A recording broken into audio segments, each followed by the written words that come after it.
9 दिसंबर की सुबह को पुलिस के पास एक कॉल आती है और कॉल में बताया जाता है कि एक बंदे ने अपनी जान ले ली है। पुलिस तुरंत ही बताई हुई लोकेशन पर जाती है और वहां जाने के बाद पुलिस देखती है कि एक आदमी जो मर चुका है उसकी बॉडी लटकी हुई है और उसकी चेस्ट पे एक A4 शीट है और उस पर लिखा हुआ है justice is due. Atul Subhash Bangalore में एक सॉफ्टवेयर इंजीनियर वर्क करता था, जहां वो बेंगलोर के अंदर एक सॉफ्टवेयर कंपनी में as a software engineer work कर रहा था। अतुल की फैमिली में उसकी मदर अंजू मोदी, उसके फादर पवन मोदी और अतुल अपनी फैमिली को उस वक्त अच्छे तरीके से, जैसे जैसे अतुल की एज बढ़ती जा रही थी, उसकी फैमिली ने उसको काफ़ी बार फोर्स किया था कि वो शादी कर ले। तो अतुल ने सोचा कि उसको ये चीज़ ऑनलाइन जाकर ट्राई करनी चाहिए थी। Shaadi.com नाम की वेबसाइट पर जाता है। Now you guys know very well about Shaadi.com। खुशी की बात ये है कि कुछ दिन बाद अतुल सुभाष की लाइफ चेंज होने वाली है, क्योंकि इतने दिन से उसकी फैमिली जिस चीज़ को फोर्स कर रही थी वो पूरा होने वाला था। Shaadi.com पर कुछ दिनों के बाद प्रोफाइल बनाने के बाद उसकी मुलाकात निकिता नाम की एक लड़की से होती है। एंड जब वो निकिता से मिलता है, बात करता है, उसके अंदर एक बहुत अच्छी क्वालिटी दिखाई देने को मिलती है, जो कि है उसका चुपचाप रहना। तो जब अतुल निकिता से मिला था तब उसने ये देखा था कि निकिता है ये काफ़ी ज़्यादा एक सुलझी हुई सी सिंपल सोबर लड़की है। अतुल सुभाष को ये चीज़ बहुत पसंद आती थी, क्योंकि अतुल सुभाष अपनी लाइफ में काफ़ी ज़्यादा एक सोशल पर्सन था और उसने सोचा कि I think she is the one for him. जैसे धीरे धीरे ये दोनों एक दूसरे से बात करते हैं, इन दोनों के इंटरेस्ट एक दूसरे के प्रति बढ़ता जाता है। एंड कुछ महीनों तक ये सब सोचने के बाद वो दोनों डिसाइड करते हैं कि उनको शादी कर लेनी चाहिए। ये बात बताने से पहले अतुल सुभाष अपनी फैमिली को बताता है तो उसकी फैमिली बहुत ज़्यादा खुश होती है। वो लोग तो चाह ही रहे थे। एंड दूसरी साइड पे निकिता भी अपनी फैमिली को इस बारे में बात बताती है। अतुल के हिसाब से उसकी फैमिली वाले भी हाँ कर देते हैं। एंड ये दोनों डिसाइड करते हैं अप्रैल 2019 को ये दोनों शादी कर लेंगे। एंड नाउ अप्रैल 2019 में इन दोनों ने शादी कर ली। तो जैसे कि मैंने पहले बताया, अतुल सुभाष को निकिता का कम बोलना बहुत पसंद था। उसको लगता था कि कम बोलना का रीज़न एक इंटेलिजेंट बीइंग होना होता है। बट जैसे ही वो दोनों शादी करते हैं तो कुछ दिनों के बाद निकिता थोड़ा थोड़ा ज़्यादा बोलने लगी थी। अतुल सुभाष ने इस चीज़ को अवॉइड कर ली। एंड नाउ धीरे धीरे निकिता थोड़ा थोड़ा अतुल से रूडली बात करने लगती है। जैसे तैसे इन दोनों की बातचीत फिर भी ठीक ठाक चल रही थी। दिन तो बदलने वाला था, तो अतुल सुभाष प्लान करता है हनीमून का। वो मॉरिशस जाने का प्लान करता है। ये दोनों मॉरिशस हनीमून के लिए चले जाते हैं। लेकिन वहाँ जाके अतुल सुभाष अपनी बीवी में एक चीज़ देखता है कि फर्स्ट ऑफ ऑल वो थोड़ा सा उससे अब डिस्टेंट बना रही है समहाउ। जो उसके अंदर जो क्वालिटी उसको दिखी थी कम बोलने वाली, जा चुकी थी। अतुल सुभाष ने काफ़ी बार उससे बोला था कि क्या मैंने कोई गलती करती है, क्या मैंने कुछ तुम्हारे साथ गलत किया है। तो निकिता पहले तो कोई जवाब नहीं देती और अतुल सुभाष निकिता से कई बार बोलता है कि क्या मैंने कुछ गलत किया है। But the thing is Nikita का तो कभी मन ही नहीं था शादी करने में। उसके फादर की हेल्थ इतनी अच्छी नहीं थी, जिसकी वजह से निकिता ने अतुल से शादी कर ली थी। ये सब कम बोलने की आदत उसकी माँ ने उसको सिखाया था और ये सब जो उसने किया उसके फादर के कहने पे किया था। निकिता का उसके हिसाब से अतुल सुभाष में कोई भी इंटरेस्ट नहीं था। बट निकिता ने ये जो बात थी ये पूरे तरीके से उस वक्त पे भी अतुल सुभाष को नहीं बताई थी। एंड ये जब बात उसको अपने हनीमून पर पता लगती है तो उसका पहले तो काफ़ी दिल दुखता है। बट वो कुछ देर बाद सोचता है कि अगर वो थोड़ा अपनी बीवी का दिल जीतेगा तो शायद उसका माइंड चेंज हो सकता है। अतुल सुभाष अब निकिता की जो भी पसंदीदा चीज़ थी वो उसके लिए लाता था। एंड अब धीरे धीरे निकिता भी थोड़ी थोड़ी उससे इम्प्रेस होने लगी थी, जहाँ कुछ महीनों बाद उन दोनों का एक बच्चा होता है। एंड अतुल सुभाष काफ़ी ज़्यादा अपनी बीवी की केयर करता है। उसकी जो भी फेवरेट ड्रेसेस या डिश होती थी अतुल सुभाष लाता था, क्योंकि अतुल सुभाष ठीक ठाक उस वक्त पे अर्न कर रहा था। एंड ये सब चीज़ें देख के निकिता भी काफ़ी ज़्यादा इम्प्रेस्ड हो रही थी। वो निकिता को एक जॉब की अपॉर्चुनिटी देता है लगाने की, क्योंकि निकिता काफ़ी दिन से उससे बोल रही थी कि मेरा मन नहीं लगता घर पे, मुझे कोई जॉब बता दो। तो निकिता को वो जब वो जॉब बताता है तो निकिता बहुत ज़्यादा खुश होती है एंड वो जॉब में सिलेक्ट भी हो जाती है। एंड यहाँ अब निकिता और सुभाष के बीच एक जो दीवार थी वो थोड़ी बहुत टूट चुकी थी।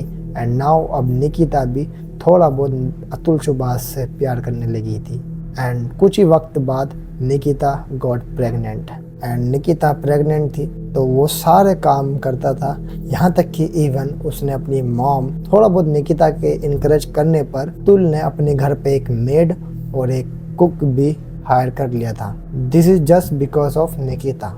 In the beginning of 2021 Nikita ने एक बच्चे को जन्म दिया जिसका नाम व्योम था। अतुल सुभाष बहुत ज़्यादा खुश होता है। तो जब इन दोनों का एक सन हो गया उसके बाद भी निकिता को कोई समझ में नहीं आया। वो डेली अब अतुल से लड़ाई करने लगी थी। हर रोज़ इन दोनों का झगड़ा हो रहा था। एंड आखिरी में निकिता अपने घर पर चली जाती है। तो पहले तो अतुल इस चीज़ को नॉर्मल समझता है क्योंकि वो काफ़ी बार जा चुकी थी, लेकिन इस बार निकिता को शायद कुछ लोगों ने, शायद उसने ही कुछ ना कुछ रिसर्च करनी स्टार्ट करी और वहीं घर पर रहते रहते अतुल सुभाष पर एक केस कर दिया, जहां उसने 498A नाम की धारा लगाई। एंड ये जो धारा है बहुत ज़्यादा बहुत ही एक संगीन धारा है। पुलिस उसको आती है, उसको उठा के ले जाती है। एंड नाउ अब अतुल सुभाष की लाइफ चेंज हो गई थी, जहां उसको हर एक महीने कोर्ट हियरिंग के लिए आना पड़ता था। एंड नाउ वहीं बैठे बैठे निकिता ने अपने घर पर अतुल सुभाष के ऊपर काफ़ी कुछ सीरियस धाराएं लगाई।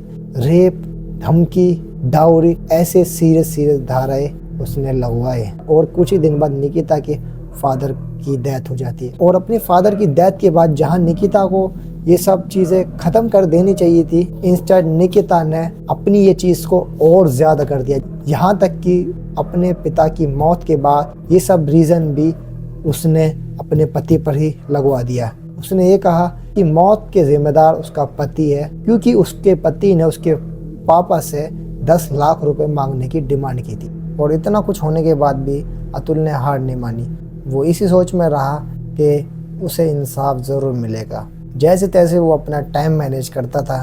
तो उसको बेंगलोर से यूपी के लिए फ़्लाइट करनी पड़ती थी, जहां वो एक दिन रात का स्टे करता था एंड नेक्स्ट अगली सुबह मॉर्निंग में कोर्ट में हियरिंग के लिए आ जाता था। कभी कभी कोर्ट में या तो किसी की मौत हो जाना और या कभी कभी किसी वकील का हड़ताल पे होना या कभी कभी जज का ही ना आना किसी रीज़न से ये हो जाता था, जिसकी वजह से अतुल की लाइफ में बिल्कुल भी चैन नहीं था, क्योंकि उसको छुट्टी लेनी पड़ती थी और उसको ये चीज़ हर हफ्ते करनी होती थी। और उसके बाद भी जिस चीज़ के लिए वो आए वो चीज़ ना हो पाए, वहीं वो रुक जाए और उसको अगले हफ्ते जाना हो, विच ही नोज दैट सेम ही होने वाला है, बट स्टिल उसको जाना है, नहीं तो उस पर वो जो धारा है वो और सीरियस हो जाएगी। लेकिन फिर भी उसे एक थी होप कि वो कुछ ना कुछ कर ही लेगा, लाइफ ऐसा उसके साथ कभी भी नहीं होने वाला। तो हर हफ्ते की तरह फिर से अतुल कोर्ट में गया था। कोर्ट के अंदर जज बैठी थी जिनका नाम निदा कौशिक था और उनके सामने उन्होंने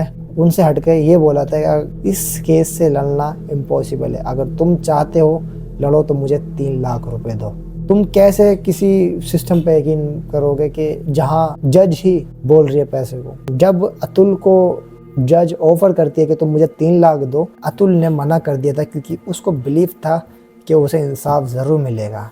और वो बोलता है कि मैम मैंने कोई गलती नहीं करी, इन सब धाराओं की वजह से हम जैसे लड़कों को अपनी जान देनी पड़ जाती है। तो साइड ही में उसकी बीवी खड़ी थी और अब जो वो वर्ड बोलने वाली थी उससे अतुल का उसकी बीवी से विश्वास लॉस है बिल्कुल उतर जाता है। निकिता ने जब ये बात सुनी थी तो निकिता बोलती है कि तुम भी मर जाओ। जब अतुल ये बात सुनता है वो बिल्कुल अंदर से टूट जाता है, क्योंकि जिससे वो पहले सबसे ज़्यादा प्यार करता था वही बात बोल रही है।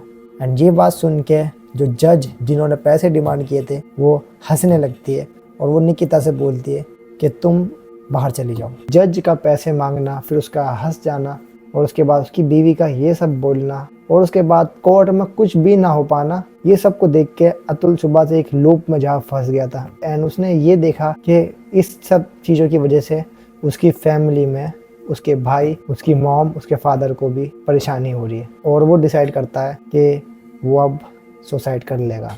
उसको लगता है कि इसका कोई सॉल्यूशन नहीं है। सो दिसंबर 9 अपनी डेथ से कई दिन पहले वो एक शीट बनाता है जहां उसने कई सेक्शन में अपने काम को डिवाइड कर रखा था। एक दिन उसे अपनी जॉब से रिलेटेड लॉगिन, कोई क्वेरीज, किसी को ईमेल करना, उसने ये सब चूज कर रखा था। एंड सेकंड डे उसके पैसे किस पर है, किस पे नहीं है, इन सब चीज से रिलेटेड उधार उसने ये सेक्शन बना रखा था। थर्ड डे के अंदर उसने पूरा स्पिरिचुअलिटी से रिलेटेड अपना टास्क देख रखा था कि उसे कौन से मंत्र करने हैं। तो ऐसे ही उसने टास्क 1-2 हफ्ते के बना रखे थे। एंड ये जब टास्क होने के बाद ऑलमोस्ट उसके बाद एक उसने 90 मिनट की वीडियो बनाई। उसने डिटेल में ब्रेक डाउन कर दिया एंड साथ ही साथ उसने एक लंबी लॉन्ग शीट भी बनाई थी। उसने हर एक चीज़ का प्रूफ। एंड देन 9 दिसंबर की सुबह को उसने अपनी जान दे दी। एंड देन कुछ देर बाद जब उसकी फैमिली वाले उसके गेट को बजाते हैं एंड वहाँ से कोई रिस्पॉन्स नहीं आता है और वो देखते हैं उनके बेटे ने सुसाइड कर लिया। उसकी चेस्ट पर लिखा हुआ है जस्टिस इज ड्यू।